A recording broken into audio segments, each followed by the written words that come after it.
Bonjour à tous, merci à la commission scientifique de m'avoir invité à vous parler de désescalade et réduction de la durée de traitement, mes conflits d'intérêts potentiels pour des lectures sur la procalcitonine, dont je vais vous parler un petit peu.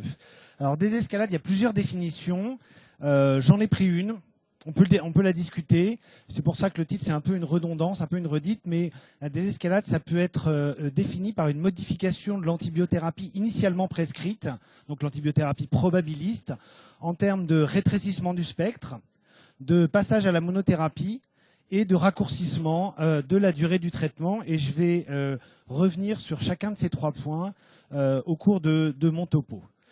Alors, vous avez déjà vu cette diapo, juste pour enfoncer le clou. Pourquoi c'est important la désescalade? Parce que, comme vous l'a dit Jean-François Timsit, chaque jour d'antibiotiques, et l'exemple ici pour les carbapénèmes et l'émergence de bacilles à gram négatifs résistants au carbapénème dans le tube digestif, c'est chaque jour de traitement. Avec, vous voyez, en analyse multivariée, si vous avez 1 à 3 jours d'exposition à l'hémipénème, vous augmentez de 6 fois le risque de 3 jours de carbapénème, d'être colonisé par une bactérie résistante au carbapénème. Donc c'est important, je pense que vous en êtes tous convaincus. Alors, comment est-ce qu'on peut agir? Est-ce qu'on peut rétrécir le spectre? Et est-ce que c'est safe et est-ce qu'il y a des études dans la littérature qui nous montrent que ça marche sans problème pour le malade? Alors, on pourrait s'arrêter à cette étude. C'est une étude qui n'est pas si vieille que ça, qui a 2 ans, mais un gros collectif où les malades ont regardé sur une cohorte totale, vous voyez, 628 malades, la mortalité des patients en réanimation à l'hôpital et à 90 jours en fonction de la désescalade en gris, de l'absence de changement de l'antibiothérapie non désescalade ou si l'antibiothérapie était inadéquate. Et sur cette étude, qui est une étude rétrospective, donc avec beaucoup de biais méthodologiques, voilà, les auteurs disent clairement désescalader, ça diminue la mortalité par rapport à ne pas désescalader. Et quand on regarde l'antibiothérapie initiale adéquate, 400 malades, on retrouve exactement les mêmes résultats. Yahoo, super, on peut s'arrêter là. La désescalade, ça peut sauver des vies. Alors en fait, c'est malheureusement pas aussi clair que ça. Il y a d'autres études dans la littérature, et voilà juste l'analyse multivariée, qui vous montrait que la désescalade, en analyse multivariée, s'était associée à une moindre mortalité dans la cohorte totale et dans la cohorte avec une antibiothérapie initiale adéquate. En fait, c'est un petit peu moins simple que ça. Il y a d'autres données dans la littérature qui sont un petit peu moins claires. Voilà un papier publié qui vient d'être publié l'année dernière, où les auteurs comparaient, là aussi dans une étude rétrospective, l'impact de la désescalade par rapport à je continue l'antibiothérapie initiale sur différents facteurs. Dans cette étude, ils ne retrouvaient pas de modification de la mortalité. Ici, c'est le petit p désescalade versus je continue les antibiotiques. Ils ne retrouvaient pas de modification en termes d'augmentation d'infection nosocomiale. En revanche, ce qu'ils retrouvaient de façon surprenante, c'est qu'on consommait plus d'antibiotiques et que la durée du traitement antibiotique dans le bras désescalade était plus longue que dans le bras pas désescalade, sans qu'on ait clairement d'explication. Alors, je vais empiéter un tout petit peu sur le topo de Jean-Ralph. Dans ce topo, dans cette étude, il ne montrait pas d'impact sur l'émergence de bactéries multirésistantes, mais c'était à court terme.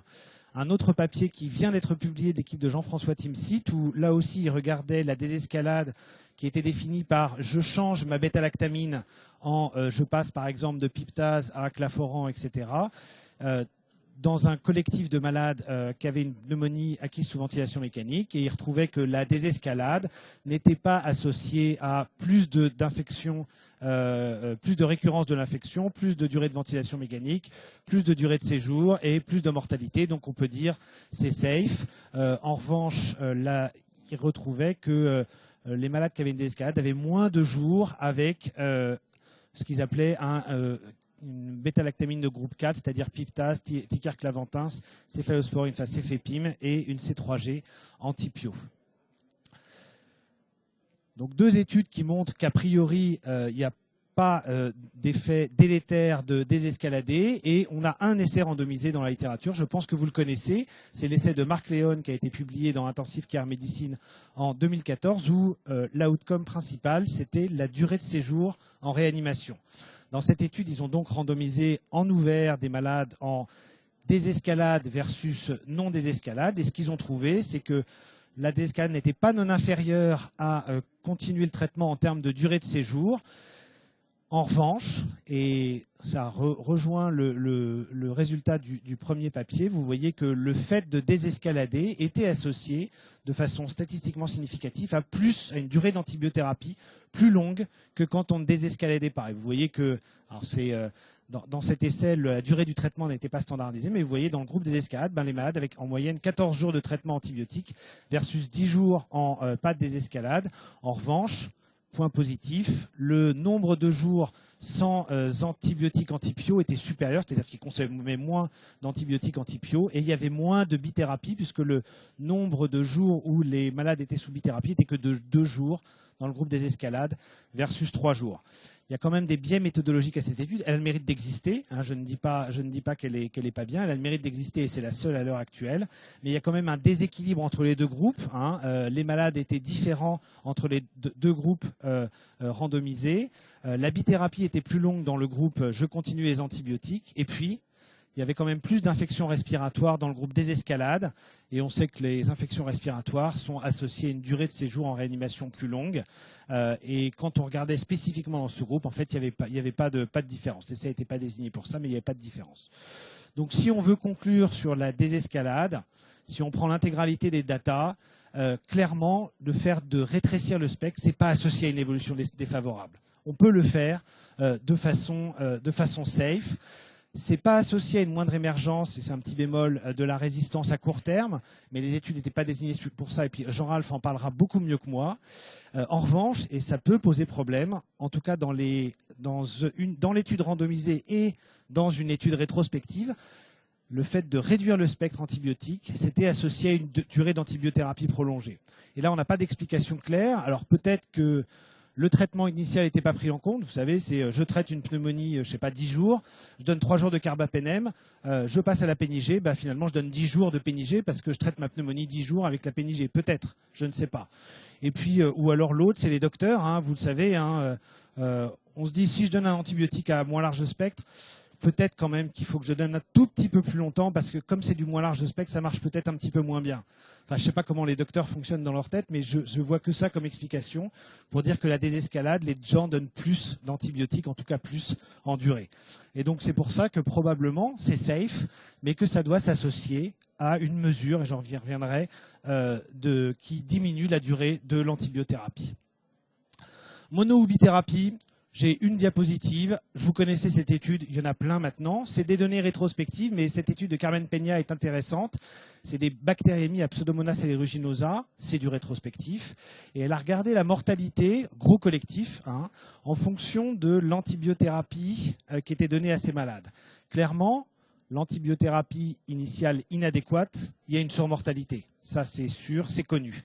En revanche, qu'on donne une monothérapie adéquate ou une bithérapie adéquate initiale, vous voyez que la mortalité dans des infections qu'on pourrait qualifier quand même de sévères, vous l'admettrez avec moi, une bactérémie à Pseudomonas aeruginosa, c'est pas rien, qu'on donne une bi ou une monothérapie, si le traitement est adéquat, il n'y a pas de différence en termes de mortalité. Et donc le message, c'est probablement une bithérapie quand le malade est grave pour le traitement empirique.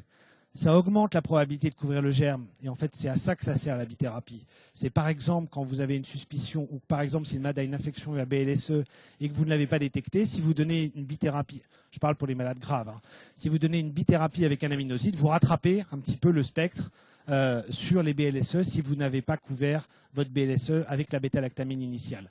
Et donc c'est pour ça que pour ces infections graves, je recommande, c'est un avis personnel, de faire une bithérapie avec un aminoglycoside, mais monothérapie dès 48 heures. Dès qu'on a l'antibiogramme, on réduit le spectre et on donne une monothérapie et ça suffit. Et il y a plein de données dans la littérature. Je ne vais pas passer le peu de temps qui me reste à essayer de vous convaincre. Une monothérapie dès J2, J3, ça suffit largement. Le troisième volet, c'est raccourcir la durée de traitement. Très important, raccourcir la durée de traitement. Il y a de plus en plus de données dans la littérature qui nous disent que traiter trop longtemps, ça ne sert à rien.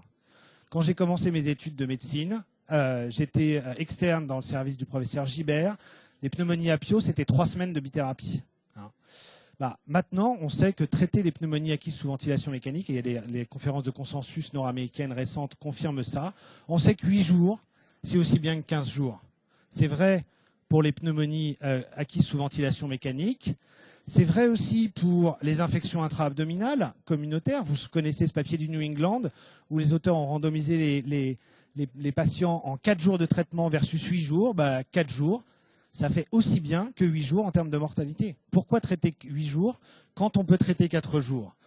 C'est vrai aussi sur les péritonites post-opératoires, et vous avez peut-être vu ce travail de Philippe Montravers qui a été présenté à l'ECMID l'année dernière, où il a randomisé les malades qui avaient une péritonite post-opératoire en traitement standard 15 jours ou traitement bras court 8 jours. Ça marche. Les patients qui sont randomisés dans le traitement bras court ont moins de jours vivants sans antibiotiques à J28 de façon statistiquement significative. Critères secondaires sans aucun effet sur la mortalité. Pas de différence sur la durée de séjour en réanimation, durée de séjour hospitalier, émergence de bactéries multirésistantes, réintervention chirurgicale et la mortalité à J45. Donc oui, on peut diminuer l'antibiothérapie, on peut diminuer la durée de l'antibiothérapie. On a la preuve par des essais randomisés dans les études, dans les pneumonies acquises sous ventilation mécanique, dans les péritonites, et puis on peut s'aider éventuellement d'un biomarqueur. Je ne peux pas laisser passer l'opportunité d'un topo sur la durée de traitement sans vous parler de la procalcitonine.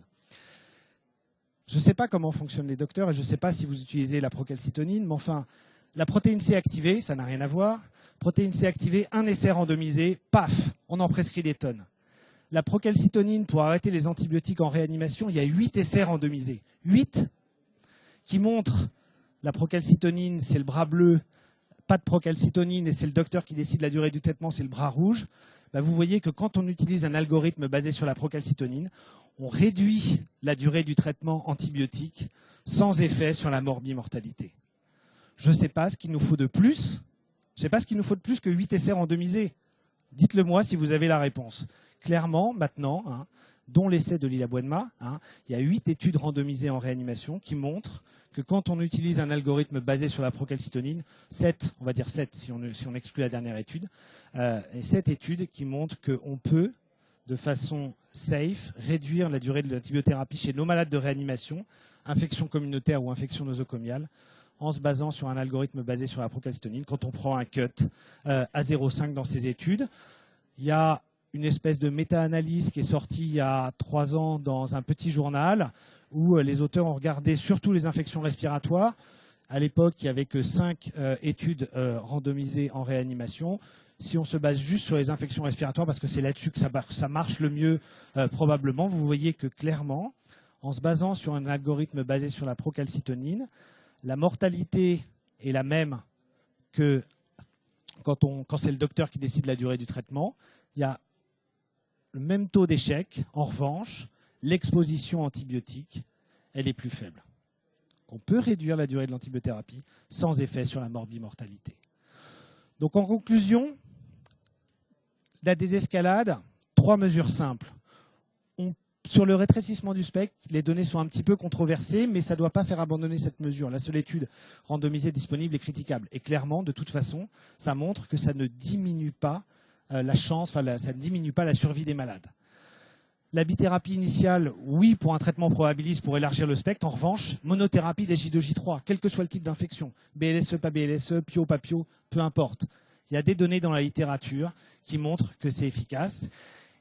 Et il faut raccourcir la durée de l'antibiothérapie. Il la faut. On peut encore raccourcir. Alors, soit quand vous avez des exemples maintenant sur les pneumonies nosocomiales, sur les péritonites, etc., sur les pneumonies communautaires. Et la PCT, je ne vous dis pas qu'il faut faire de la PCT à tout le monde, mais c'est éventuellement un moyen de le faire si vous voulez vous rassurer pour arrêter précocement l'antibiothérapie. Et donc, ce sera ma dernière diapositive. La désescalade, c'est une des mesures de l'antimicrobial stewardship qui doit associer le rétrécissement du spectre, la monothérapie des J2, J3 et le raccourcissement de la durée du traitement le plus court possible. Peut-être pas avec la PCT, mais en tout cas, on a des preuves maintenant dans la littérature. Par exemple, une péritonite post-opératoire, avec l'essai de Philippe Montravers, 8 jours, ça suffit largement. Je vous remercie de votre attention.